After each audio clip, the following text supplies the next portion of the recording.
Sebentar lagi kita memasuki tahun 2024.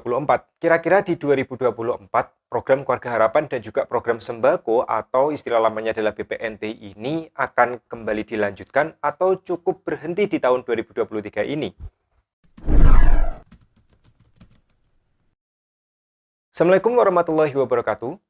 Di kesempatan kali ini kita akan membahas topik yang sangat penting tentunya terkait dengan banyak sekali pertanyaan dari KPM yang mengatakan bahwa apakah PKH dan juga program sembako atau BPNT di tahun 2024 akan tetap dilanjutkan ataukah hanya berhenti di tahun ini karena di tahun depan adalah tahun politik yaitu pemilihan presiden. Itu artinya banyak wacana yang beredar bahwa ketika sudah ganti presiden maka program Keluarga Harapan dan juga program sembako termasuk juga bantuan sosial yang lainnya ini juga sudah stop ya karena masyarakat mengenal bahwa untuk era bantuan sosial ini dikenal sejak zamannya Bapak Jokowi memerintah di Republik Indonesia. Sehingga ketika presidennya ganti katanya untuk program bantuan sosial seperti PKH dan juga sembako atau BPNT ini akan stop untuk keberlangsungannya.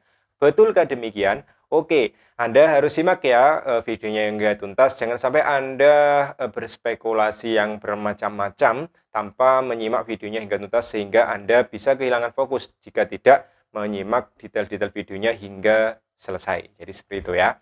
Oke, kita akan membahas hal tersebut. Pertama, untuk tahun 2024 kita tentu akan memasuki tahun yang luar biasa karena di 2024 akan ada pergantian kepala negara yaitu pemilihan presiden.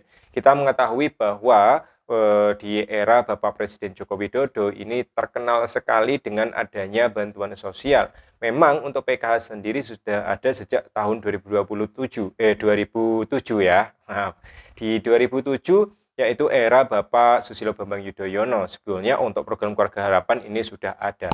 Tetapi santer untuk PKH ini semakin diperkuat ketika Bapak Presiden Joko Widodo ini melanjutkan roda pemerintahan sebagai kepala negara. Nah, dengan pengalamannya di Gubernur Jakarta dengan kartu-kartu saktinya, yaitu seperti misalkan kartu Jakarta Pintar dan lain sebagainya, maka di tahun ketika Bapak Joko Widodo menjabat sebagai kepala negara, maka PKH ini semakin tinggi ya, semakin diprioritaskan sehingga program Keluarga Harapan menjadi program prioritas nasional. Ya, sejalan dengan misi yang beliau usung dulu di Jakarta, di program Keluarga Harapan pun Bapak Jokowi mengubah ya sistem lama yaitu melalui penyaluran melalui PT Pos Indonesia diubah menjadi sistem perbankan yaitu dengan diperkenalkannya kartu keluarga sejahtera Kumbu ya KKS yang dulu bentuknya masih kartu seperti identitas pengenal biasa tetapi dengan adanya program terobosan dari Bapak Joko Widodo di tahun 2016 maka seluruh bantuan sosial di waktu itu adalah PKH disalurkan melalui KKS atau kartu keluarga sejahtera yang berfungsi sekaligus sebagai ATM ya sehingga bisa tarik tunai seperti itu. Dan di tahun 2019 Bapak Jokowi kembali melanjutkan program bantuan sosialnya dan di tahun tersebut ya di akhir tahun 2018 Bapak Jokowi meluncurkan yang namanya bantuan pangan non tunai. Saat itu BPNT disalurkan dalam bentuk barang karena namanya bantuan pangan non tunai ya, tidak dicarikan dalam bentuk uang. Dan hingga perjalanannya akhirnya PKH dan juga BPNT atau program sembako istilahnya saat ini menjadi program prioritas nasional. Artinya adalah program yang sangat diperhitungkan dan karena prioritas maka program ini akan terus dibawa setiap tahunnya. Nah, pertanyaannya untuk tahun 2024 bagaimana? Karena Bapak Jokowi tentunya akan digantikan dengan presiden yang baru. Apakah program akan berlanjut terus ataukah stop di tahun 2023 ini? Oke, yang perlu Anda ketahui bahwa di awal-awal bulan Desember ya, di bulan ini juga di awal-awal sekitar tanggal 4 ya, ada rapat penting yang diadakan oleh Komisi 8 DPR bersama dengan Kementerian Sosial Republik Indonesia. Perlu Anda ketahui bahwa Komisi 8 DPR ini adalah mitra yang berurusan erat dengan Kementerian Agama, termasuk di dalamnya adalah Kementerian Sosial Republik Indonesia. Di dalam rapat dibahas bahwa Kementerian Sosial mengajukan anggaran untuk dilaksanakan di tahun 2024. Dan akhirnya perlu Anda ketahui bahwa anggaran yang diajukan oleh Kementerian Sosial ini goal dan disetujui oleh Komisi 8 DPR. Anggaran sebesar 79 triliun lebih ya, 79,2 sekian ya, ada 79 triliun lebih Kementerian Sosial ini dananya di ACC untuk dilaksanakan di tahun 2024. Dan dari 79 triliun tersebut, sekitar 98,5% dananya akan digunakan oleh Kementerian Sosial sebagai bentuk perlindungan sosial atau istilahnya adalah Perlinsos. Nah, 98,5% dari 79 triliun ini jumlahnya fantastis ya, hingga mencapai 78,05 ya, 78,05 triliun rupiah ya. Sehingga hanya sekitar 1 triliunan dana yang disetujui oleh Komisi 8 DPR ini digunakan untuk manajemen yang lain. Dan sekali lagi, dari jumlah yang fantastis mencapai 79 triliunan, 98,52 tepatnya, 98,52% ini akan digunakan oleh perlindungan sosial. Nah, perlindungan sosial itu apa saja? Pertama, perlindungan sosial ini yang ditekankan dan telah disampaikan tentunya oleh Menteri Sosial Ibu Tri Risma hari ini, bahwa untuk 98% tersebut ini akan digunakan, yang pertama adalah untuk program prioritas nasional, yaitu bantuan program Keluarga Harapan, lalu juga ada bantuan program sembako yang dulu adalahnya BPNT ya, karena sekarang dicairkan tunai 200.000 maka namanya sebagai program sembako. Nah, sehingga bisa diambil kesimpulan untuk PKH dan juga BPNT atau program sembako di tahun 2024 anggarannya sudah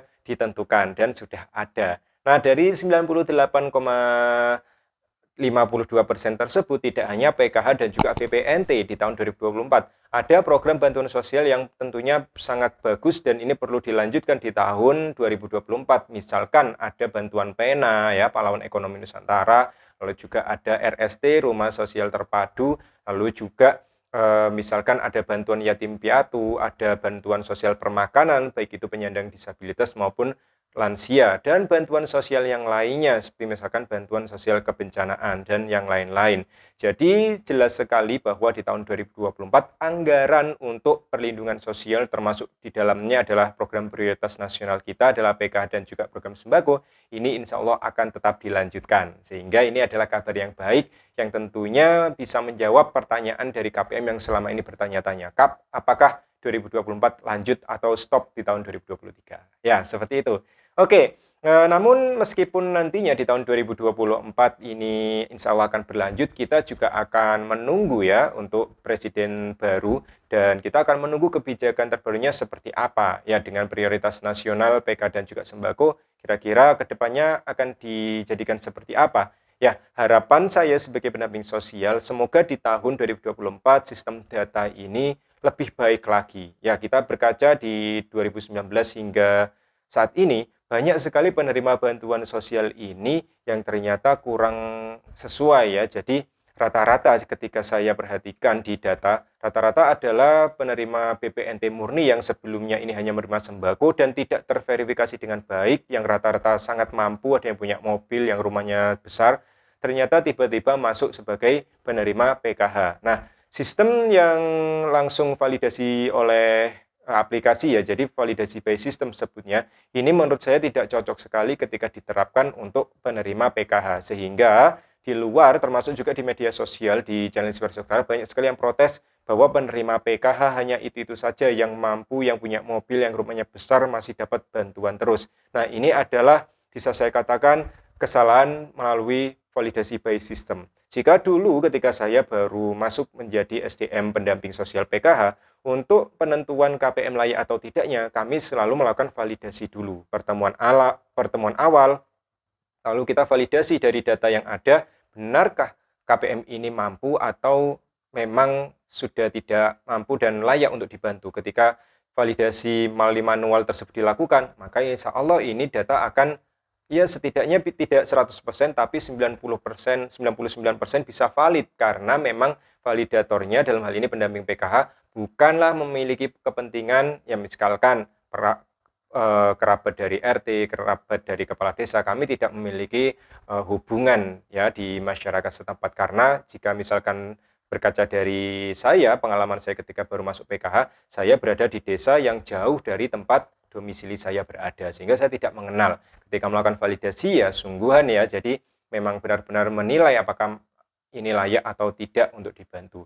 Nah, PR ke depan di tahun 2024 semoga saja untuk sistem data ini bisa semakin lebih baik, dan harapannya jika misalkan pihak desa ataupun kelurahan masih diberi wewenang oleh Kementerian Sosial untuk melakukan validasi setiap bulannya, semoga bagi yang sudah mampu, yang sudah kaya ini bisa langsung dicoret, dikeluarkan dari DTKS, dan yang benar-benar membutuhkan bantuan bisa diajukan supaya masyarakat prasejahtera ini bisa merasakan semua bantuan ya. Misalkan PKH 10 juta dan sembako 18,8 juta KPM seluruh Indonesia. Jadi seperti itu. Di tahun 2024 tentu tantangannya luar biasa, terutama data kemiskinan, dan semoga bisa tepat sasaran. Dan harapan saya untuk penentuan KPM PKH, penerima PKH ini kalau bisa validasi manual ya, karena validasi by system ini memusingkan sekali ketika pertemuan pencairan tiba-tiba ada nama baru yang masuk. Ini awalnya dari mana?